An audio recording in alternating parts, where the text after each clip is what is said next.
Oi, meu nome é Demetrio Chitan, Pita de Lima e Silva, eu tenho 19 anos, sou nascido e criado em Brasília, mas eu tô morando no Rio, tá completando agora 2 anos. Bom, meu nome é Thiago Morinelli, de aqui no Moura, eu tenho 31 anos, sou natural de Florianópolis, hoje eu sou médico veterinário, anestesista, jogador profissional de Rainbow Six Siege e também sou coach na Horas Vagas.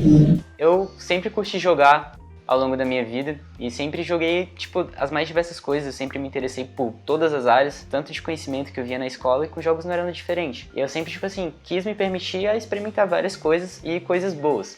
Tudo começou com meu pai, e desde muito pequenininho, meu pai, ele era da Força Aérea Brasileira e junto do trabalho dele da Força Aérea, ele também tinha alguns cursos de informática. Dentro de casa, né, foi onde começou tudo, era o escritório dele dentro de casa. Então, ele tinha o computador dele e lógico, né, tudo que é novo para uma criança, a gente acaba explorando, porque é novidade. E aí, eu lembro que ele jogava os jogos dele e ele me estimulava a jogar as coisas que eu gostava de jogar, né? Então eu joguei muito com ele, então começou com meu pai. Cara, atualmente só tem um jogo que eu jogo, que é o League of Legends, que basicamente, foi um jogo que me possibilitou muitas coisas na vida. Através dele eu tive contatos com muitos amigos, inclusive eu tô na casa de um deles agora, que era o meu melhor amigo, e a gente acabou se afastando durante um tempo e a gente meio que se reencontrou por causa do jogo e acabou jogando junto. Depois que eu me estabeleci como médico veterinário profissionalmente, né, ganhando bem, estabilizado financeiramente, eu não tinha videogame, nem televisão, nem nada, eu morava sozinho. E aí eu resolvi comprar o PlayStation 4 para voltar naquela época que eu já jogava, né? Eu gostava de me divertir, então aqui em Brasília eu tinha vários amigos que tinham computador e videogame. E aí quando eu me estabilizei, eu resolvi comprar um videogame. E eu vi que na época o Rainbow Six estava sendo relançado de uma outra maneira, de uma outra estratégia. E eu sempre fui muito fã do Rainbow Six, desde a época do computador. E aí eu comprei pro PlayStation 4, comecei a jogar, joguei a primeira temporada, a segunda no videogame. E logo em seguida eu resolvi vender o PlayStation 4, comprar o computador. E aí quando eu comprei o computador vem aquela paixão louca, né? Você comprar teclado, mouse, todos os equipamentos para fornecer uma jogabilidade melhor. E aí só foi, né? Eu comecei e não parei até agora. Além de jogar LoL, League of Legends, eu também curto muito jogar RPG, que é meio desconhecido para muita gente. O objetivo do jogo é você contar uma história e contar uma história com seus amigos, como se você estivesse escrevendo um livro. A quantidade de detalhe que você vai ter que colocar naquilo depende de você. Sim, então você tem que estudar bastante para fazer um trabalho bem feito. Eu só tô começando a jogar, mas eu já vi que isso são coisas que desenvolvem em você muitas habilidades.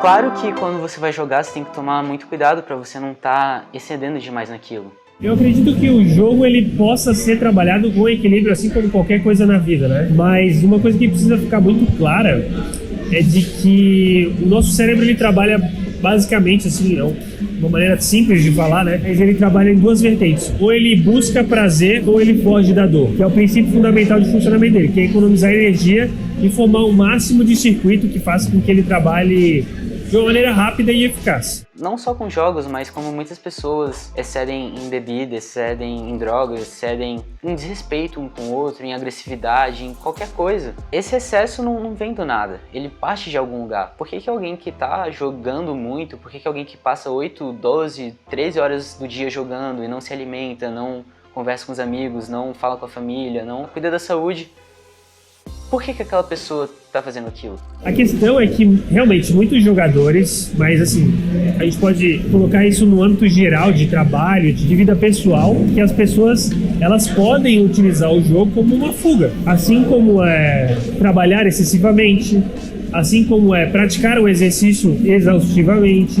Existem vários exemplos que a gente pode dar aqui, né? Assim como são as drogas, assim como são os vícios de uma maneira geral. Jogar, ele mexe muito com o emocional do ser humano. E, querendo ou não, o jogo ele é divertido, ele mexe com as suas emoções, tanto as emoções que te afloram positivamente, como negativamente. Bom, por exemplo, jogos de terror te provocam medo.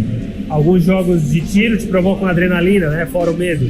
É importante a gente ter essa consciência que as pessoas podem utilizar o jogo como se fosse uma fuga. E isso é uma coisa que precisa ficar muito atenta, né? Principalmente nos adolescentes, crianças, que às vezes não tem esse discernimento do que é certo e errado ainda bem desenvolvido.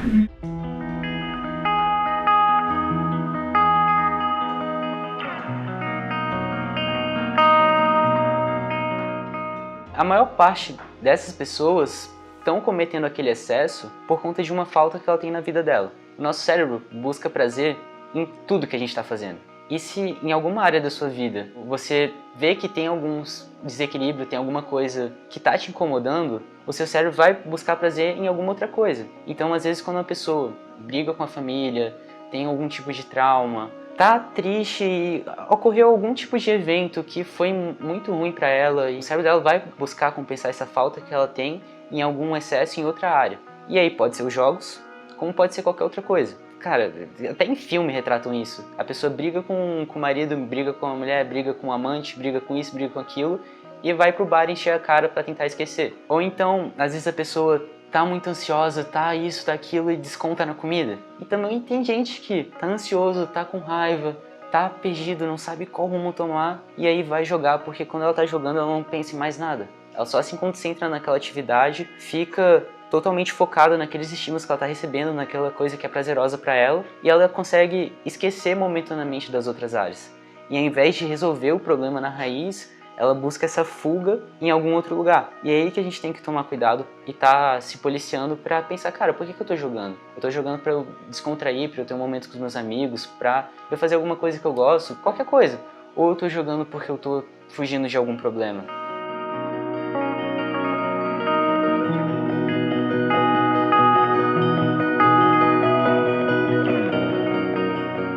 Olha, eu acredito que o jogo, e assim, não tem como desvincular a internet disso, né? Ele aproxima as pessoas de uma maneira que o ser humano não tinha disponível há muito tempo atrás. Então é algo muito novo, é algo que a gente vem explorando. E eu acredito que a internet ela tem gerado um poder de conexão entre as pessoas que precisa ser visto com muita atenção, no sentido de coisas boas e também de coisas ruins. Mas dentro do jogo, assim, eu acredito que, lógico, dentro do Rainbow Six, que é a atividade que eu pratico hoje, você consegue entender bastante a diferença do ser humano de um para o outro, a forma de raciocínio, a relação de opiniões, a relação de método de criação. Porque, por exemplo, no meu time tinha pessoas de 18, de 20, 25 anos, eu tenho 31. Então a gente consegue perceber a diferença cultural entre as pessoas. Fica muito nítido a diferença de habilidades entre elas, assim como é na vida real, mas dentro do jogo isso fica muito claro, porque o jogo tem uma característica muito única, assim, de mostrar habilidades comunicativas, habilidades de tomada de decisão, habilidades estratégicas. Então, dentro dele fica muito mais fácil de você perceber esse tipo de habilidade. Se você não resolve o problema, você vai acabar indo para algum lugar que em curto, médio e longo prazo vai te fazer muito mal. E às vezes você não vai estar nem conseguindo aproveitar o jogo em si, porque por mais que você fique focado naquilo, por dentro você tá mal e às vezes você não consegue nem aproveitar aquele momento que era para ser de prazer. Então eu acho que todas as pessoas já passaram por isso, se não foram com jogos, foi em alguma outra atividade. Eu acho que, como as pessoas gostam de chamar quem joga hoje de gamers, os gamers não são diferentes de qualquer outro humano.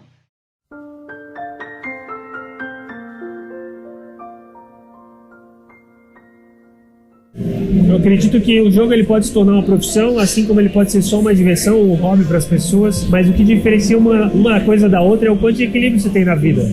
O jogo ele não pode ser só a sua vida, mas ele também não pode ser só seu hobby. E o ser humano ele é uma esfera, né, de várias coisas, que é outras pessoas, se relacionar. O ser humano ele é relacional.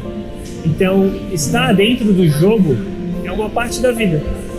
E o tempo que você gasta ali é o tempo que vai significar que é a sua vida, né? Se você passa 24 horas jogando, a sua vida vai ser só aquilo. E a chance de você se frustrar é muito alta, porque tem outras coisas que precisam ter lá dentro, né? Eu acho que os jogos têm essa função também de você despertar um interesse em alguém sobre alguma coisa que às vezes elas nem inicialmente gostam. E aí ficam curiosas, às vezes quando você põe alguém para criar algo ou para se imergir dentro de algo, elas encontram a necessidade de buscar algum conhecimento. Assim, de uma maneira geral, é extremamente importante que você tenha pessoas que te apoiem, independente da decisão que você vai tomar. É muito difícil quando você não tem esse tipo de pessoa te apoiando.